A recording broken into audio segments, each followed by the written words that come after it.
Palakkad Victoria കോളേജിൽ KSUSFI സംഘർഷം. College union തെരഞ്ഞെടുപ്പിനിടെയാണ് സംഘർഷം. അധ്യാപകരെ കയ്യേറ്റം ചെയ്തതായും പരാതിയുണ്ട്. നിഖിൽ പ്രമേഷ് വിവരങ്ങളുമായി പാലക്കാട് ചെന്നു. നിഖിൽ, എന്താണ് സംഭവിച്ചത്? സംഘർഷത്തിൽ അയവ് വന്നിട്ടുണ്ടോ? പോലീസ് എത്തിയിട്ടുണ്ടോ? വിവരങ്ങൾ. സുഹൈൽ, അല്പസമയം മുൻപ് ഈ സംഘർഷത്തിന് അയവ് വന്നു. വിക്ടോറിയ കോളേജിലെ യൂണിയൻ തെരഞ്ഞെടുപ്പുമായി ബന്ധപ്പെട്ടാണ് ഈ സംഘർഷം ഉണ്ടായത്. KSUSFI പ്രവർത്തകർ തമ്മിലാണ് സംഘർഷം ഉണ്ടായത്. പക്ഷെ സത്യത്തിൽ എന്തിനാണ് ഈ തർക്കം എന്നുള്ള കാര്യത്തിൽ ഒരു വ്യക്തത കൈവന്നിട്ടില്ല. ഈ പ്രശ്നം പരിഹരിക്കാൻ ശ്രമിച്ച അധ്യാപകരെ ഈ ഇരു വിഭാഗവും ചേർന്ന് കയ്യേറ്റം ചെയ്യാൻ ശ്രമിച്ചതായും പരാതി ഉയർന്നിട്ടുണ്ട്.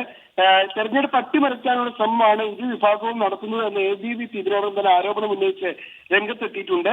പ്രിൻസിപ്പലിനെ ഇതുമായി ബന്ധപ്പെട്ട് ഒരു പരാതിയും നൽകിയിട്ടുണ്ട്. ഏറെ നേരം നീണ്ടു നിൽക്കുന്ന ഒരു തർക്കമാണ് ക്യാമ്പസിൽ ഇന്ന് നടന്നത്. നമ്മൾ ഈ കോളേജ് യൂണിയൻ തെരഞ്ഞെടുപ്പുമായി ബന്ധപ്പെട്ട് SN കോളേജിൽ ഈ നടന്ന തർക്കവും അതേ തുടർന്നുണ്ടായ ഭീഷണികളും ഒക്കെ കണ്ടതാണ്. അതിന് പിന്നാലെയാണ് ഇത്തരത്തിലുള്ള ഒരു സംഭവം കൂടി ഉണ്ടായിരിക്കുന്നത്. എന്തായാലും പോലീസിൽ ഇതിനോടകം തന്നെ പരാതി നൽകിയിട്ടുണ്ട്. പോലീസ് സംഭവ സ്ഥലത്തേക്ക് എത്തിയിട്ടുമുണ്ട്.